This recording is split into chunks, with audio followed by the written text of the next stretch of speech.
The Den of Lions by Darnell M Morris. Scene 1. Characters are Hunchback Jack, 70, a jester in the king's realm, and Cora, 30, who is middle class. The setting is in the city of Babylon, southern Mesopotamia, 537 BC. Monies. Lots and lots of monies. Coming!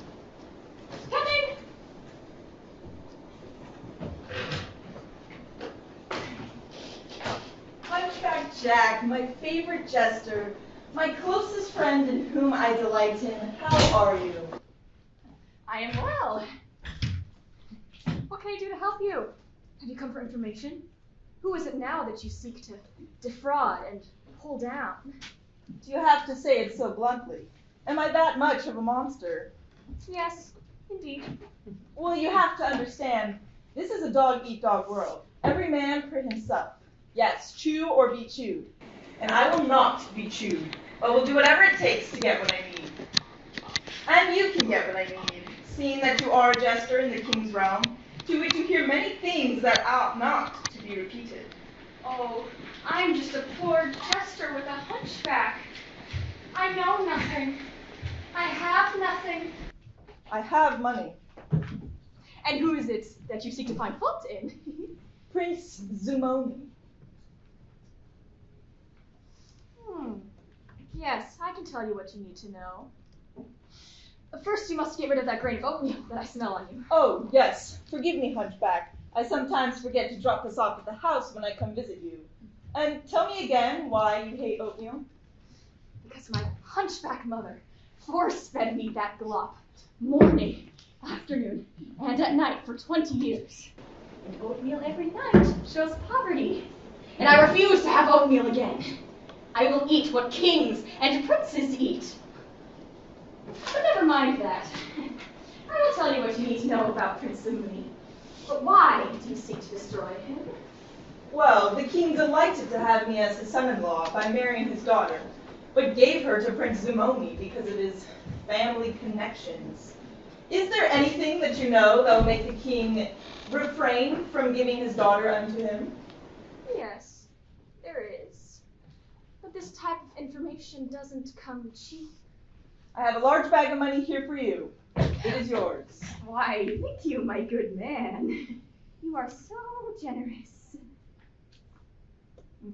Now here's how you shall catch Prince Zumoni in a fault. I will write down this address, and you shall find Prince Zumoni at the same place on Thursday, coming out of a harlot's house, looking very pleased. Yes, this information is good, for this is unbecoming for a prince, and disrespectful to King Darius and his daughter. I shall put it to good use. See you later, Hunchback. Bye-bye now. Thank you for your company and your money. Say, Hunchback, I'm curious to know, why do you give out information for money? I mean, why do you do what you do? All my life, people saw me as low rank. But it is me they come to for information. They see me as nothing, and yet they need me. And it feels good to hold that type of power. People need me for information, and I have the power to make or break someone's life. They call me a fool, but I can make a fool of many. And besides, I get lots and lots of monies. Well, as I said, this is a dog-eat-dog world. Catch you later.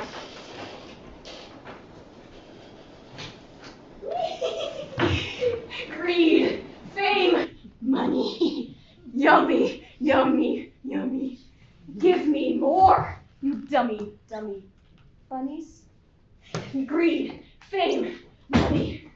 Yummy, yummy, yummy. Give me more, you dummy bunnies.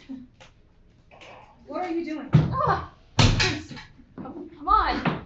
I was, cleaning and decorating. Decorating, cleaning. What seems to be the problem, my prince? I'll tell you what the problem is. I've been loyal to the king for 20 years, and he goes and promotes to second in command a foreigner who was a peasant in the king's realm. And why do you say he promoted this foreigner?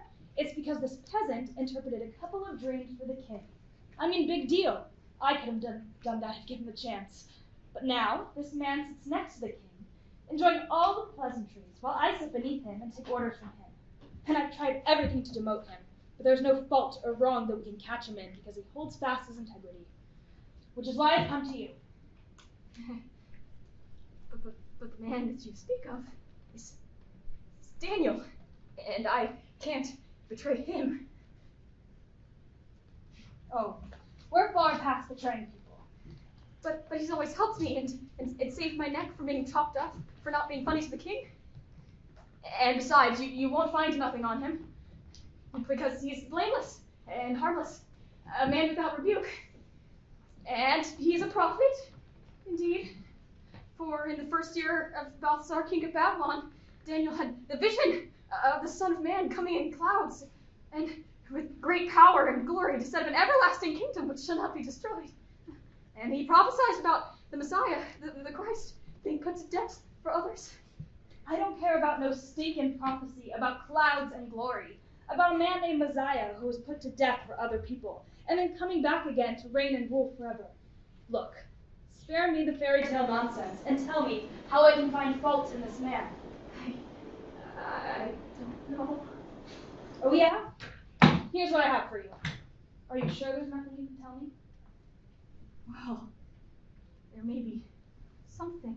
Please, tell me.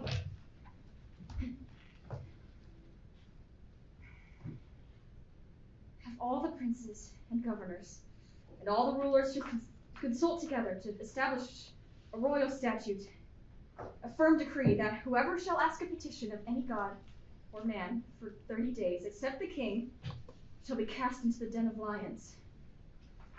And have the king seal it with his ring so that it may not be reversed or altered. And when this is done, have the princes stand beside the window of Daniel's house at this time on Thursday, and they shall hear him praying to his God and giving thanks. For I say unto you, you shall not find any occasion against this Daniel, except you find it concerning the law of his God. And how are you certain that this Daniel will not adhere to the royal statute, seeing that his life will be in danger over a prayer? This man will not stop worshiping his God, no matter what decree is made. Remember, he was brought here captive from Jerusalem, to which their laws are diverse from our laws, and he is faithful to his. He would rather die than to not obey the statutes of his God. Well, let's just hope this plan of yours goes as well as you say it would. Oh, it will. End of scene 1.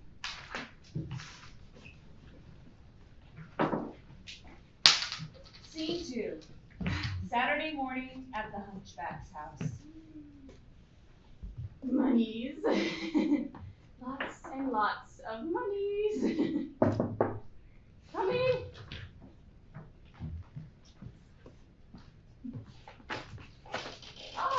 Prince, come on.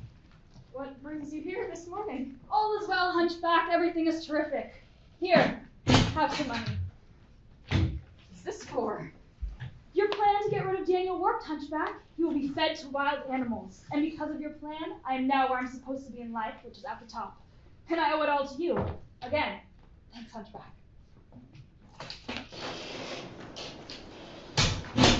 Oh, what have I done? Oh, what have I done?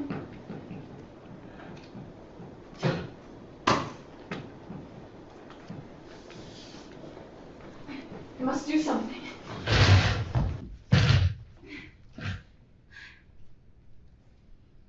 The God of Daniel can hear me. I pray that you may forgive me, for I have done very wickedly in your sight in helping condemn your servant, Daniel. My greed has got the better of me and made me very corrupt inside, to where I cared about no one else except my belly and money. It is not too late. I will tell the king what I have done, in the hopes that Daniel will not be put to death. I pray that you hear me and be with me and forgive me for not breaking and forgive me for breaking your law of covetousness.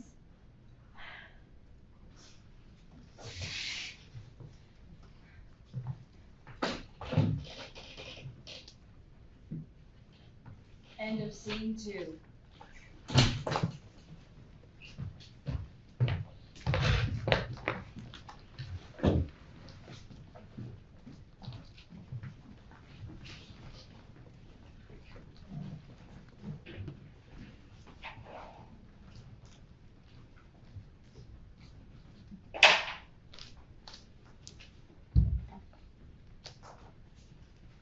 Scene 3. Friday morning, 7 a.m. Cora is sitting outside the king's palace. A stranger walks up to him.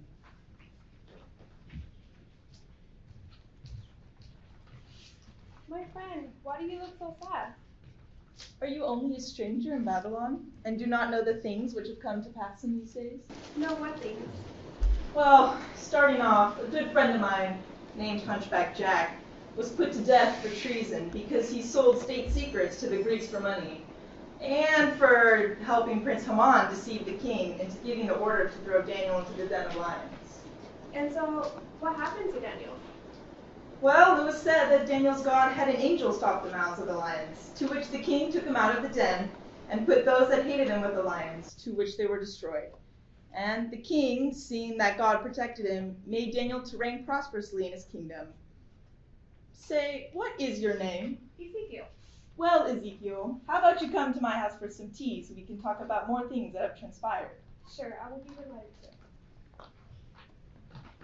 End of play.